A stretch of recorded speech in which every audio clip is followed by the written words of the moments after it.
Bonjour et bienvenue. Aujourd'hui, on se penche sur un sujet vraiment essentiel. Comment l'Union européenne aide ces jeunes à trouver leur place sur le marché du travail? Les chiffres, déjà, ils donnent un peu le vertige, non? En juin 2025, le chômage des jeunes dans l'UE, il flirtait avec les 15% en moyenne. Mais bon, ce chiffre, il cache des réalités très très différentes. On a l'Allemagne qui s'en sort plutôt bien, autour de 6,4%, et puis l'Espagne qui dépasse les 24%, et la France, on est autour de 17,5%. Face à ça, l'UE, elle s'est fixé un objectif assez ambitieux, réduire la part des jeunes qui ne sont ni en études, ni en emploi, ni en formation, les fameux NEETs, à moins de 9% d'ici 2030, sachant qu'on partait de presque 13% en 2019. Alors notre mission aujourd'hui, c'est de décortiquer un peu tout ça en s'appuyant sur une infographie qui résume les stratégies de l'UE et donne des exemples en France. Qu'est-ce que l'Europe fait concrètement? Quelle stratégie? Quel budget? Quel programme, surtout pour ces jeunes de 15 à 29 ans, un peu sortis des radars? Ok, alors déballons ça. Oui, c'est un sujet prioritaire pour l'UE depuis longtemps déjà. Mais pour bien comprendre comment elle agit, il faut saisir un truc clé. Dans ce domaine, l'emploi, l'UE a ce qu'on appelle une compétence d'appui. Une compétence d'appui, c'est-à-dire? Ça veut dire qu'elle ne décide pas à la place des États membres. Elle ne peut pas imposer, par exemple, une réforme du marché du travail à la France ou à l'Italie. Par contre, elle peut soutenir, elle peut coordonner et surtout, elle peut cofinancer des actions qui sont lancées au niveau national. Ce qui est intéressant, c'est de voir comment l'UE utilise ça pour encourager des approches communes et mettre pas mal d'argent sur la table, en fait. Ça incite les pays à aller dans une certaine direction. Et juste pour être sûr qu'on soit bien clair sur ce terme NEET, c'est un acronyme anglais, un Not in Education, Employment or Training. Ça désigne donc ces jeunes, généralement entre 15 et 29 ans, qui sont en dehors de tout système. Plus à l'école, pas de boulot, pas en formation, pas en stage. C'est une catégorie assez large en réalité. On y trouve des jeunes qui cherchent activement mais trouvent pas, d'autres qui ont lâché les études, qui sont un peu perdus, parfois des jeunes découragés ou avec de grosses difficultés perso. C'est un vrai enjeu parce que c'est du potentiel gâché et un risque de précarité qui dure, quoi. D'accord. Et pour s'attaquer à cet enjeu-là, l'Europe sort le chéquier, si j'ai bien compris. L'infographie mentionne un chiffre, 22 milliards d'euros pour 2021-2027, juste pour l'emploi des jeunes. Ça paraît énorme. Ça montre au moins qu'il y a une volonté politique derrière, non? C'est une somme importante, oui, c'est sûr, mais il faut la replacer dans un contexte un peu plus large pour vraiment voir ce que ça représente.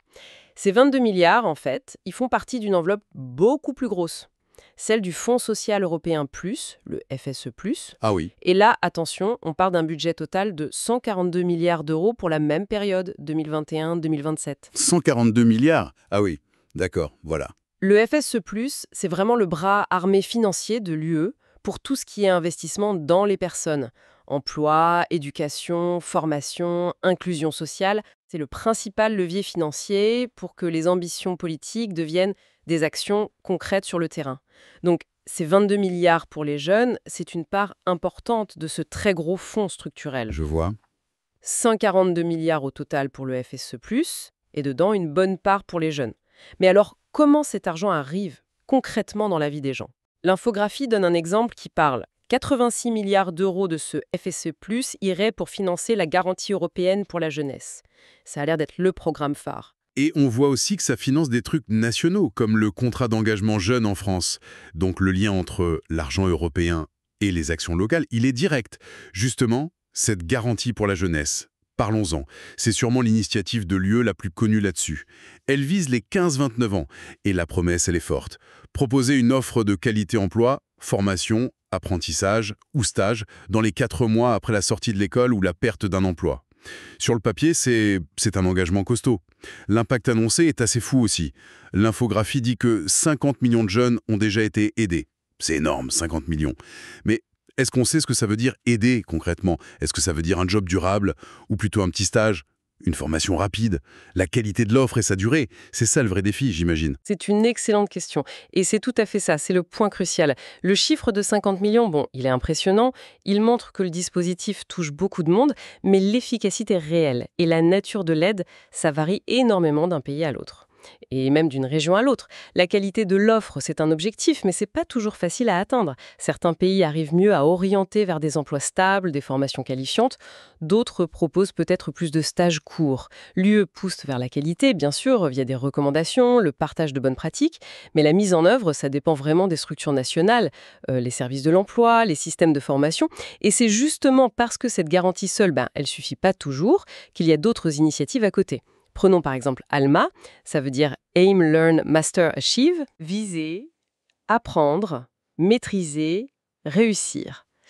Celle-là, elle est plus ciblée. Elle vise les jeunes NEETs de 18 à 29 ans, mais surtout ceux qui sont le plus loin de l'emploi, ceux qui cumulent parfois les difficultés. Handicap, parcours migratoire, faible qualification. L'originalité d'Alma, si on la replace un peu, c'est d'offrir une expérience professionnelle supervisée, mais dans un autre pays de l'Union européenne. Ah ouais, carrément à l'étranger? Oui. L'idée, c'est de jouer sur plusieurs tableaux, hein. La mobilité internationale pour ouvrir un peu les horizons, l'apprentissage sur le tas, en situation de travail, et puis un accompagnement solide avant, pendant et après le séjour. Et pour que ce soit possible, l'UE prend en charge pas mal de frais, pour 2 à 6 mois. Le voyage, le logement, l'assurance, la sécu, et même un peu d'argent de poche. C'est vraiment pensé pour lever les freins matériels et psychologiques, et offrir une chance de rebondir à des jeunes qui n'auraient jamais imaginé un truc pareil. D'accord. Donc la garantie jeunesse, c'est un peu le filet de sécurité large, et ALMA, c'est plus un tremplin, une expérience choc pour ceux qui sont le plus en difficulté. Ça se complète bien, on dirait. Et l'Europe ne s'arrête pas là. Elle essaye aussi d'améliorer les systèmes eux-mêmes, comme l'apprentissage, c'est ça. Exactement. Ça, c'est le rôle de l'Alliance européenne renouvelée pour l'apprentissage. Là, l'objectif, c'est pas de financer directement des jeunes, c'est plutôt d'améliorer la qualité, la pertinence et aussi l'attractivité de l'apprentissage partout en Europe. On sait que l'apprentissage, c'est une super voie vers l'emploi, mais sa qualité, sa reconnaissance, ça change beaucoup d'un pays à l'autre.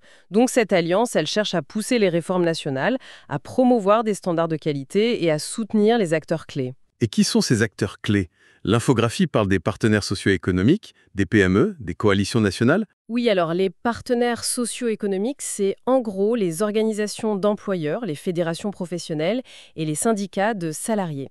C'est crucial qu'ils soient dans le coup pour que les formations collent aux besoins des entreprises. L'Alliance aide aussi les PME, les petites et moyennes entreprises, parce que c'est souvent elles qui forment les apprentis, mais elles n'ont pas toujours les moyens d'assurer un super encadrement. Et enfin, les coalitions nationales, ça regroupe tous ceux qui bossent sur l'apprentissage dans chaque pays. Gouvernement, entreprises, chambres de commerce, syndicats. L'Alliance européenne essaie de mettre de l'huile dans les rouages et de connecter tout ce monde. Compris. Donc on a la garantie d'une offre, la mobilité pour les plus fragiles, l'amélioration de l'apprentissage. Il y a un autre programme mentionné. Le corps européen de solidarité. Ça sonne un peu différent, ça? Oui, le corps européen de solidarité, c'est un peu à part, même si ça aide aussi les jeunes à se développer. Ça s'adresse aux 18-30 ans. Ça leur offre la possibilité de s'engager dans des projets de volontariat ou des actions de solidarité. Ça peut toucher plein de domaines, l'environnement, le social, la culture, l'aide humanitaire. Ces missions, elles peuvent se faire dans leur propre pays, dans un autre pays de l'UE, ou même dans des pays partenaires hors UE. L'objectif numéro 1, c'est de renforcer la cohésion, la solidarité en Europe. Mais c'est aussi une super occasion pour les jeunes d'acquérir des compétences utiles, le travail en équipe, l'autonomie, l'adaptation, l'ouverture culturelle, et de vivre une expérience humaine forte. Ça compte pour leur développement perso et citoyen, et indirectement, ça peut être un plus pour trouver un job après. On voit bien l'éventail d'outils au niveau européen, une promesse d'aide rapide, des expériences de mobilité ciblées, un travail sur la qualité des formations, et même ce côté engagement citoyen. C'est assez complet. Mais comment tout ça descend vraiment sur le terrain? Prenons l'exemple de la France, qui est détaillé dans la source. Le contrat d'engagement jeune, le CEG, est présenté comme un exemple important. Il vise les jeunes de 16 à 25 ans, enfin jusqu'à la veille des 26 ans, qui ne sont pas étudiants, pas en formation et qui ont du mal à trouver un emploi. Le principe, c'est un accompagnement intensif et personnalisé. Ça commence par un diagnostic pour bien comprendre où en est le jeune, ses besoins. Puis on met en place un parcours avec au moins 15 à 20 heures d'activité par semaine. Recherche d'emploi, formation, stage, atelier. L'idée, c'est de ne pas le laisser seul. Et là, le lien avec l'Europe est hyper clair. Le CEG est cofinancé par le FSE+. Ça illustre parfaitement cette compétence d'appui dont tu parlais. L'Europe met de l'argent pour aider une politique nationale. Tout à fait. C'est un très bon exemple de comment les fonds européens permettent de muscler ou de lancer des dispositifs nationaux. Un autre exemple en France, qui est aussi pertinent, ce sont les écoles de la deuxième chance, les E2C. Là, on cible plus spécifiquement les jeunes, toujours 16-25 ans, mais ceux qui sont sortis du système scolaire sans aucun diplôme, sans qualif, et qui sont au chômage. Le but de l'E2C, c'est de leur offrir un parcours sur mesure pour raccrocher les wagons. Ça passe souvent par une remise à niveau des savoirs de base, français, maths, informatique, qui sont indispensables aujourd'hui. Mais surtout, il y a beaucoup de stages en entreprise pour découvrir le monde pro. L'objectif, c'est à la fois d'aider le jeune à construire un projet pro réaliste et de le remotiver, de lui montrer qu'il est capable. C'est vraiment une approche pour remettre le pied à l'étrier. Et il y a une initiative encore plus spécifique pour les jeunes des Outre-mer, le service militaire adapté, le SMA. Pour les 18-25 ans de Guadeloupe, Guyane, La Réunion, Martinique, Mayotte, où souvent les taux de chômage sont encore plus hauts et l'éloignement joue. C'est quoi exactement? C'est pas l'armée comme on l'imagine, si? Non, non, ce n'est pas le service militaire classique. Le SMA, c'est un dispositif d'insertion sociale et professionnelle. Il utilise un cadre militaire, discipline, vie en groupe, uniforme, mais pour proposer une formation professionnelle dans des secteurs qui recrutent localement. Il y a aussi une remise à niveau scolaire, une éducation à la citoyenneté, le permis de conduire, le secourisme.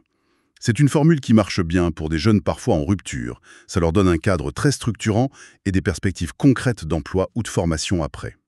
C'est un exemple d'adaptation d'un outil aux réalités très spécifiques d'un territoire. Ces exemples français, CEJ, E2C, SMA, ils montrent bien qu'au-delà des grands programmes européens, chaque pays bricole ses propres solutions, souvent avec l'aide financière ou les cadres de l'UE, pour essayer de coller au mieux aux besoins de ces jeunes.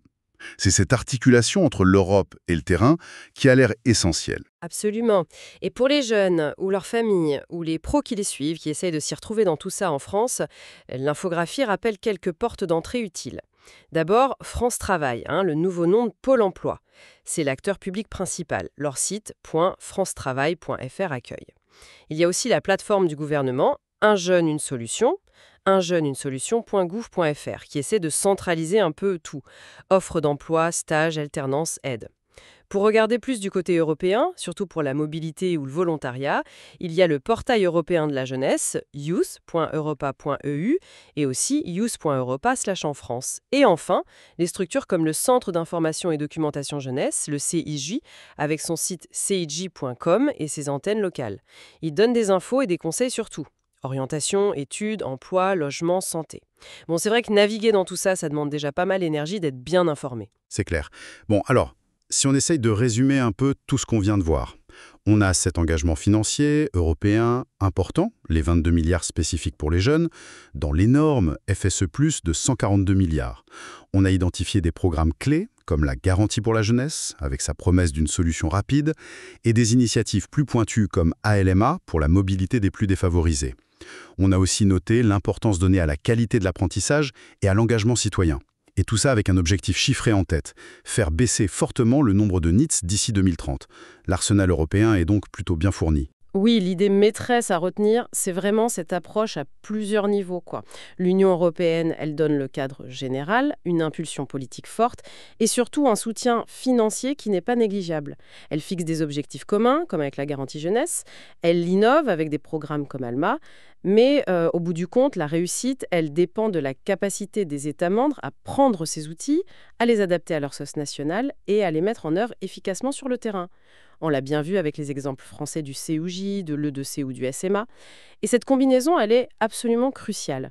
Quand on revoit les chiffres du début, ce grand écart entre le faible chômage des jeunes en Allemagne et les taux très hauts en Espagne ou en Grèce, on voit bien que des solutions toutes faites, standardisées, ça ne peut pas marcher partout. Ces dispositifs européens, couplés aux actions nationales, ils sont essentiels pour essayer de réduire ces inégalités qui sont quand même criantes et pour offrir des perspectives un peu plus justes à tous les jeunes en Europe, peu importe d'où ils viennent ou les difficultés qu'ils rencontrent. C'est un investissement, en fait, dans l'avenir du continent. Ces initiatives européennes sont donc, oui, assez vastes et montrent une vraie volonté politique. Pourtant, on l'a dit, les réalités sur le terrain, elles restent très différentes, les taux de chômage le prouvent.